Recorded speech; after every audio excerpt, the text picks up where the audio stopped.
श्री गणेशाय नमः। भगवत पुराण के प्रथम स्कंद के 15वें अध्याय का शेष भाग।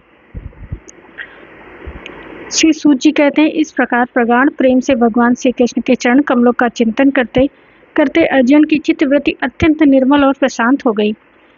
उनकी प्रेममयी भक्ति भगवान श्री कृष्ण के चरण कमलों के अहर्निश चिंतन से अत्यंत बढ़ गई। भक्ति के वेग ने उनके हृदय को मत कर उसमें सारे विकारों को बाहर निकाल दिया। उन्हें युद्ध के प्रारंभ में भगवान के द्वारा उपदेश किया हुआ गीता ज्ञान पुनः स्मरण हो आया, जिसकी काल के व्यवधान और कर्मों के विस्तार के कारण प्रमाद बस कुछ दिनों के लिए विस्मृति हो गई थी। ब्रह्म ज्ञान की प्राप्ति से माया का आवरण भंग होकर गुणातीत अवस्था प्राप्त हो गई। दैत्य का संशय निवृत्त हो गया, सूक्ष्म शरीर भंग हुआ, वे शोक एवं जन्म मृत्यु के चक्र में सर्वथा मुक्त हो गए। भगवान के स्वधाम गमन और यदुवंश के संहार का वृतांत सुनकर निश्चलमती युधिष्ठिर ने स्वर्गारोहण का निश्चय किया। कुंती ने भी अर्जुन के मुख से यदुवंशियों के नाश और भगवान के स्वधाम गमन की बात सुनकर अन्य भक्ति से अपने हृदय को भगवान श्री कृष्ण में लगा दिया और सदा के लिए इस जन्म मृत्यु रूप संसार से अपना मुंह मोड़ लिया। भगवान श्री कृष्ण ने लोक दृष्टि से जिस यादव शरीर से पृथ्वी का भार उतारा था, उसका वैसे ही परित्याग कर दिया जैसे कोई कांटे से कांटा निकालकर फिर दोनों को फेंक दे। भगवान की दृष्टि में दोनों ही समान थे। जैसे वे नट के समान मत्स्यादि रूप धारण करते हैं और फिर उनका त्याग कर देते हैं, वैसे ही उन्होंने जिस यादव शरीर में पृथ्वी का भार दूर किया था उसे त्याग भी दिया। जिनकी मधुर लीलाएं श्रवण करने योग्य हैं, उन भगवान श्री कृष्ण ने जब अपने मनुष्य के से शरीर से इस पृथ्वी का परित्याग कर दिया, उसी दिन विचारहीन लोगों को अधर्म में फंसाने वाला कलयुग आ गया धमका। महाराज युधिष्ठिर से कलयुग का फैलना छिपा न रहा। उन्होंने देखा देश में, नगर में, घरों में और प्राणियों में लोभ, असत्य, छल, हिंसा आदि अधर्मों की बढ़ती हो गई है। तब उन्होंने महाप्रस्थान का निश्चय किया। उन्होंने अपनी विनयी पौत्र परीक्षित को, जो गुणों में उन्हीं के समान था, समुद्र से घिरी हुई पृथ्वी के सम्राट पद पर हस्तिनापुर में अभिषिक्त किया। उन्होंने मथुरा में सूर्य सेनाधिपति के रूप में अनिरुद्ध के पुत्र वज्र का अभिषेक किया। इसके बाद समर्थ युधिष्ठिर ने प्रजापत्य यज्ञ करके आवाहनीय आदि अग्नियों को अपने में लीन कर दिया, अर्थात गृहस्थ आश्रम के धर्म से मुक्त होकर उन्होंने संन्यास ग्रहण किया।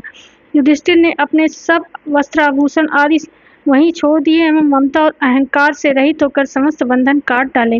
उन्होंने दृढ़ भावना से वाणी को मन को प्राण में और प्राण को अपान में और अपान को उसकी क्रिया के साथ मृत्यु में तथा मृत्यु को पंचभूत में शरीर में लीन कर लिया। इस प्रकार शरीर को मृत्यु रूप अनुभव करके उन्होंने उसे त्रिगुण में मिला दिया। त्रिगुण की मूल प्रकृति में सर्व कारण रूपा प्रकृति को आत्मा में, आत्मा को अविनाशी ब्रह्मा में विलीन कर दिया। उन्हें यह अनुभव होने लगा कि यह संपूर्ण दृश्य प्रपंच ब्रह्म स्वरूप है।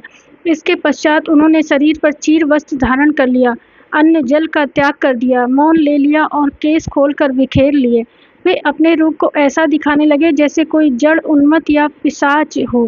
फिर वे बिना किसी की बात देखे तथा बहरे की तरह बिना किसी की बात सुने घर से निकल पड़े, हृदय में उस पर ब्रह्मा का ध्यान करते हुए जिसको प्राप्त करके फिर लौटना नहीं होता। उन्होंने उत्तर दिशा की यात्रा की, जिस ओर पहले बड़े बड़े महात्मा जन आ चुके हैं।